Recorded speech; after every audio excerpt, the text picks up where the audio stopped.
एक परिवार जिसमें एक दो नहीं बल्कि 4 आईएएस अधिकारी हैं और इस परिवार के मुखिया का कारनामा ऐसा कि सुनकर किसी का भी सिर शर्म से झुक जाए। बस्ती की तेज तर्रार डीएम प्रियंका निरंजन की एक कार्यवाही के बाद भू माफियाओं में ऐसा हड़कंप मच गया है कि अब उन्हें लगता है सरकारी जमीनों पर योगी सरकार में कब्जा करना संभव नहीं। पिछले 40 साल से सरकार की बेशकीमती जमीन पर अवैध तरीके से कब्जा किया, फिर अभिलेखों में हेराफेरी कर उस पर विद्यालय खोल लिया। इतना ही नहीं, सरकार की जमीन को अपना बताकर नेशनल हाईवे से सड़क बनते वक्त मुआवजा भी ले लिया। ये सब कुछ किसी भू माफिया ने नहीं बल्कि शहर के जाने माने व्यवसायी और आईएएस के चाचा जगदीश्वर प्रसाद सिंह उर्फ ओम जी ने किया है। सरकार को चूना लगाने वाले इन महाशय पर कार्यवाही करने की हिम्मत जुटा बस्ती डीएम प्रियंका निरंजन ने एक मिसाल पेश की है। देखिए, शासन की प्राथमिकताओं के अनुरूप यदि किसी सार्वजनिक भूमि पर अतिक्रमण है तो उसको अतिक्रमण मुक्त कराने के लिए आवश्यक कार्रवाई की जा रही है।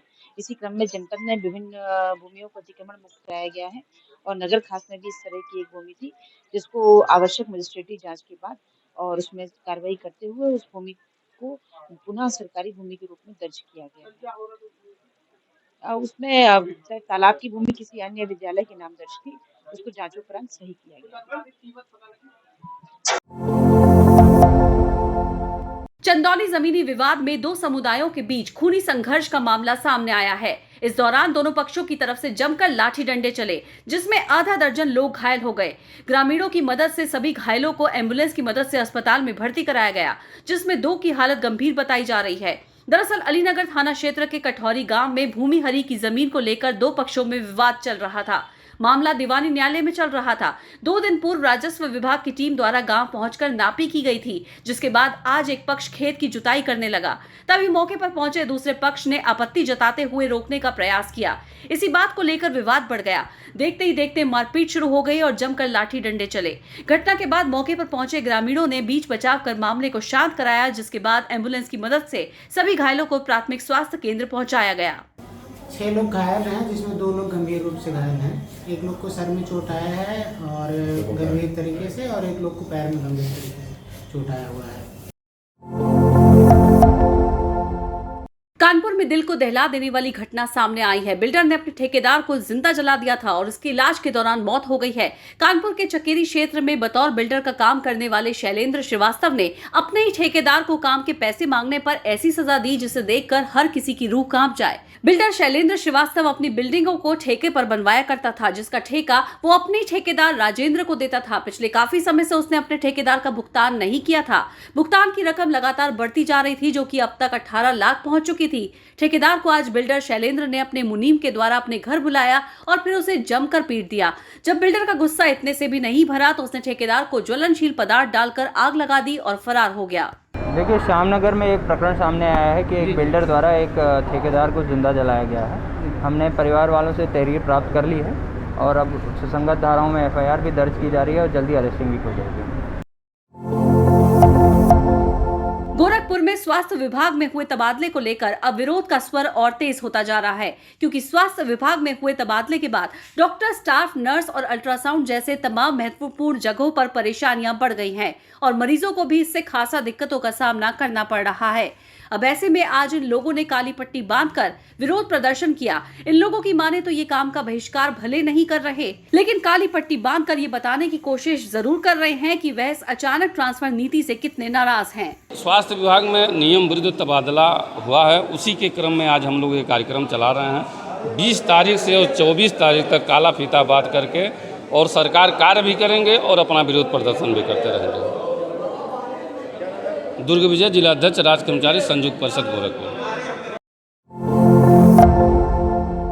मामला कानपुर के काकादेव थाना अंतर्गत विजयनगर वार्ड 33 का है, जहां पर आज गोविंद नगर विधानसभा के विधायक सुरेंद्र मैथानी ने विजयनगर में J2 मकान नंबर 37 से मकान नंबर 202 ब्लॉक तक सीवर लाइन का उद्घाटन कर वार्ड 33 के स्थानीय नागरिकों को जल भराव से निजात हेतु एक सौगात दी है। क्षेत्रीय कार्यालय राप्ती नगर गोरखपुर में रोडवेज कर्मचारी संयुक्त परिषद क्षेत्र के चुनाव में निर्वाचित हुए क्षेत्रीय अध्यक्ष महेश कुमार, क्षेत्रीय मंत्री विनोद तिवारी, प्रांतीय प्रतिनिधि अजय कुमार का रोडवेज कर्मचारी संयुक्त सचिव परिषद शाखा के पदाधिकारियों और कर्मचारियों ने माला पहनाकर सम्मान किया और सभी को मिठाई खिलाकर बधाई और शुभकामनाएं दी। निर्वाचित सभी पदाधिकारियों ने शाखा के पदाधिकारी और कर्मचारियों के प्रति आभार व्यक्त किया और धन्यवाद ज्ञापित किया। कर्मचारियों को आश्वासन दिया कि कर्मचारियों के सुख दुख में सहयोग करेंगे और समस्याओं का निदान कराएंगे। स्वास्थ्य विभाग के दलाल मुक्त होने के दावे महोबा जनपद में बेमायने साबित हो रहे हैं, तो वहीं विभाग में तैनात स्टाफ की दलालों से सांठगांठ अस्पताल आने वाले गरीब तबके के मरीजों पर खासा प्रभाव डाल रही है। जिला अस्पताल और महिला अस्पताल में खुलेआम बाहर की जांचें लिखकर प्राइवेट संचालित अल्ट्रासाउंड और डायग्नोस्टिक सेंटरों को फायदा पहुंचाकर कमीशन का खेल खेला जा रहा है, जिसका असर गरीब जनता की जेब पर पड़ना लाजमी है। सीएमओ इस खेल से अनजान होने का दावा कर नए होने की बात कह रहे हैं, मगर जांच के बाद सख्त कार्यवाही की तरफ इशारा जरूर कर रहे हैं। ये जनपद में 14 अल्ट्रासाउंड सेंटर मेरी जानकारी में आए हैं। इसके लिए मेरे द्वारा शनिवार को एक मीटिंग भी आयोजित की गई थी। मैंने इसका नोडल हमारे एसीएमओ डॉक्टर वीके चौहान को बनाया हुआ है।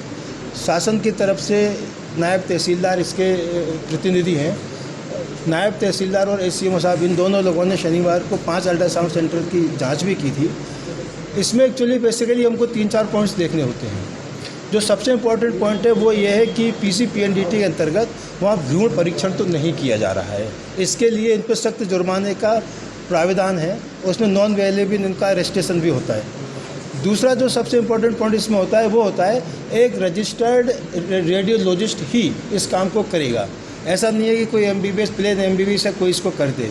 तो इस चीज़ की हम जांच कर रहे हैं कि वहाँ पे कोई क्वालिफाइड रजिस्टर्ड रेडियोलॉजिस्ट होना चाहिए। तीसरा इसमें एक नियम है कि किसी के भी अब अल्ट्रासाउंड करेंगे तो आपको पहले उसका रजिस्ट्रेशन करके सारी फॉर्मेलिटीज़ करनी होंगी। ऐसा नहीं है कि मरीज़ पहुंचा, आपने सोचा कि वो भाग ना जाए, आपने उसका अल्ट्रासाउंड शुरू कर दिया और ये फॉर्मेलिटीज़ बात करेंगे, ये भी इसके नियम के विरुद्ध है। चौथा पॉइंट ये है कि इसमें अल्ट्रासाउंड की रिपोर्ट को कॉन्फिडेंशियल रखने का प्राविधान है। किसी भी हालत में डॉक्टर उसको किसी से शेयर नहीं करेगा।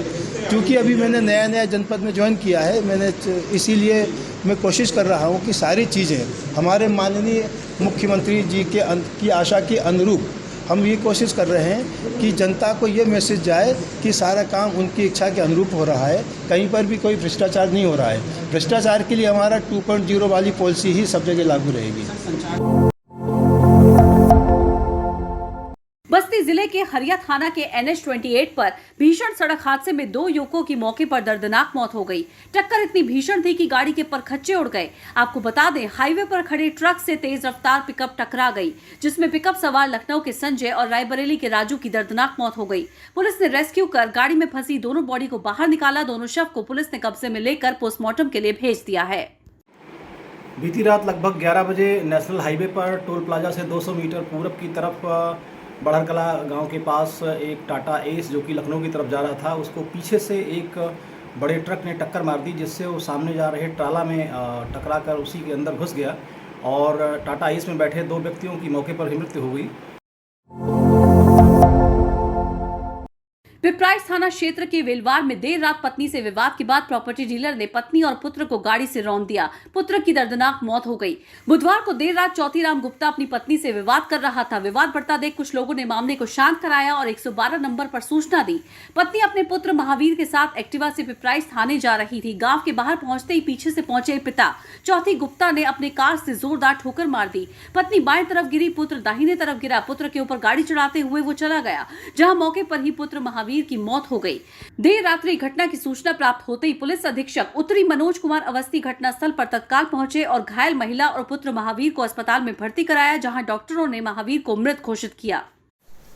कल रात्रि थाना पिपराइच के ग्राम बेलवा में एक घटना घटित हुई थी, जिसमें एक अभियुक्त चौथीराम ने अपनी पत्नी और अपने पुत्र के ऊपर कार चढ़ा दी थी, जिसमें उसके पुत्र की मृत्यु हो गई थी। इस संबंध में उसके विरुद्ध हत्या का